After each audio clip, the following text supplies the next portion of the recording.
Hello everyone, Brick Horizon here, and this time we have a modification of the 75435 MTT which was released yesterday. I've been working on this for a while now, and this video was actually decided by a poll on the community tab to tell me whether I should make a modification or an alternate build. I just have to say thank you to the 2.2 thousand people that voted, since now you'll be able to get a modification to make this set even better. But this isn't like the Minecraft mob vote, as I can still make an alternate build. It's just not the current priority, as I have a lot of other mocks that are in progress.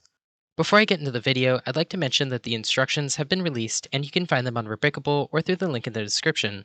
Funny story though, since Rebrickable is unable to verify parts before the set releases, me and Kodianer Bricks both made alternate builds of the Republic Juggernaut. There will be a new rule in place on Rebrickable where you cannot post modifications or alternate builds early. I just thought that was funny, but don't worry because I'll keep making my mocks and modifications.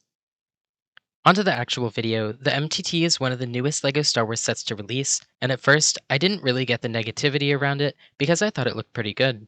That was until I looked at the picture of the Clone Wars MTT and realized how inaccurate it really was. There were some glaring issues like the small droid rack, but what stood out the most to me was how flat the back was and the lack of heat grills above that. It was strange that they left those out. It's obvious that they hinted towards them, but that doesn't count when it's clearly an inaccurate representation of the MTT, so that was the first thing I started working on. Like the V19 Torrent, I actually found a speed build of this, and that's how I started working on it so fast. I pretty much knew what part I would be using for the generators on the sides since it was pretty obvious to me, and that's where I began. This part is a very specific angle that is pretty hard to get with plates, so to simplify it, I went with this part. It made the top of the back a bit shorter, so I tried to fill in where the grills were, but I eventually decided that I needed to build it up and actually dedicate some extra parts to this. One of my viewers who commented on the poll asked if I could keep the price of the parts for the modification under $40, and I was a bit worried that I wouldn't be able to since there was so much that I was changing.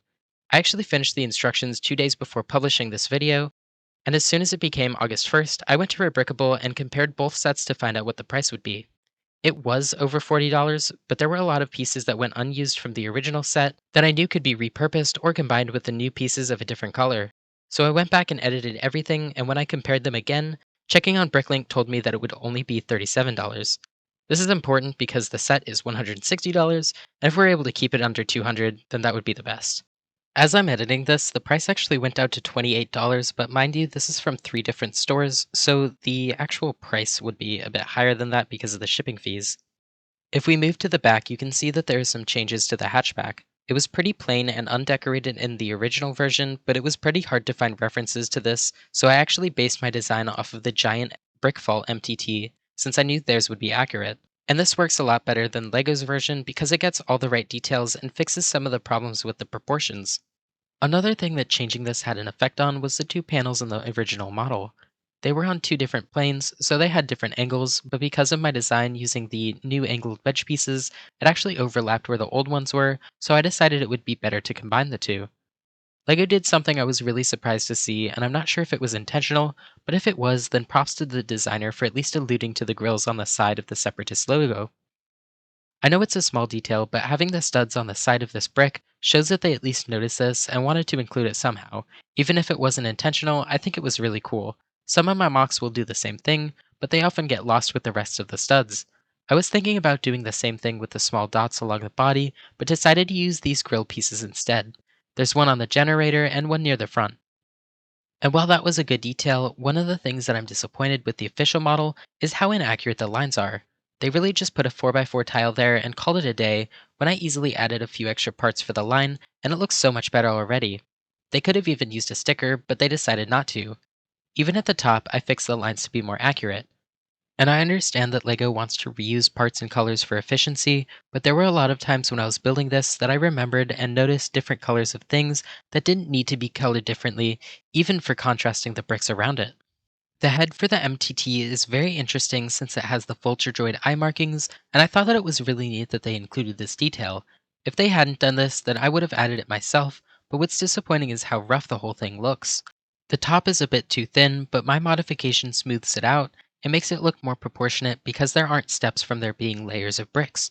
This would have been a very easy solution for them, so I don't know why they didn't take advantage of using one of their newer brick molds for it. They also really simplified the shaping of the colors, which I understand, but they just simplified it too much. The droid bay was very interesting for me to make. There's not much room on the inside, and I was worried about even being able to fit the extra droids inside. I know a lot of people in the beginning thought that you could just add another plate to it, but that wouldn't work since the droids only fit when they're hanging. There's also another modification out there, but it works by making the top taller. I didn't want to change too much about the structure, so I didn't make it taller, but now it's a bit wider on the inside. I also came up with a few other designs for the droid carrier, but eventually landed on this. It allows all the droids to fit in and keeps it even more stable than the Juggernaut. Making the actual droid rack was a little bit difficult since I wanted to start from the beginning, and I realized that they didn't make a bad design, so I attempted to stack it. But I actually had to space it out more than before, so that's why I had to modify the structure. My instructions actually start after page 42 in the LEGO manual, because even though I wanted to keep the modification simple, there were so many small problems that just added up, so fixing those two became a priority. One of those problems was the stud shooters. I appreciate LEGO for adding a play feature, but everything around it just looks bad. It wasn't smoothed out, it was very bulky, and the worst part of it for me was that it looked like they just threw pieces on to cover it up, so I had to change that too.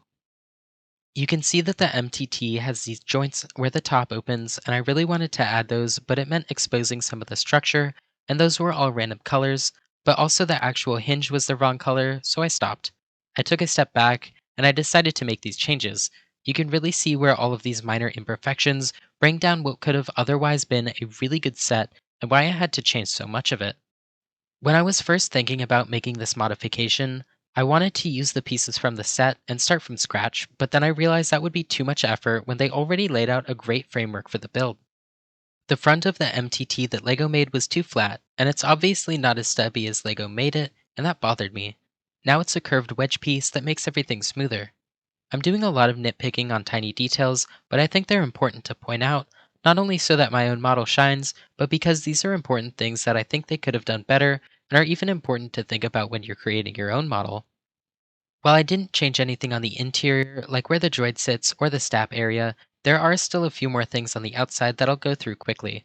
On the bottom is a repulsor lift system that they had in a mix of light gray and dark gray since it's pretty grimy, but I decided to make it full dark gray since it matches better with the model and adds more contrast. I also changed the shaping on the guns connected to the body.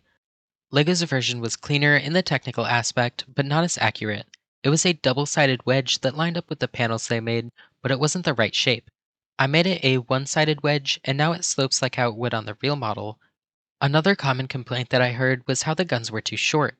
The droids would be a reason, as they could be in the way, but I don't see why you can't just move them out of the way first, so I added that detail back. The last thing was adding the greebling in the front. LEGO simplified the design, but I noticed that it was missing the black stripe, so I went back and added it. It's also kind of hard to see, but if you squint, you can see on the sides that there is a dark blue stripe that underlines the MTT. I thought this was pretty interesting and a good catch, but they could have done this too by changing the color of the piece that was unique to this section. The MTT that LEGO made was not bad, and it used a lot of interesting techniques that work really well for this build. However, it wasn't very accurate. They can be very intricate with some of their builds, and at the same time leave out some pretty major details. Also, the instructions are available on Rebrickable and the link in the description of this video. If you enjoyed watching this review, then like and subscribe because I'll be making more mocks, modifications, and reviews like the V19 Torrent and the UTAT, which I'll have in hand soon. Also, let me know in the comments what you think about this modification and what you'd like to see in the future. Thank you again for watching, and I will see you guys next time. Goodbye.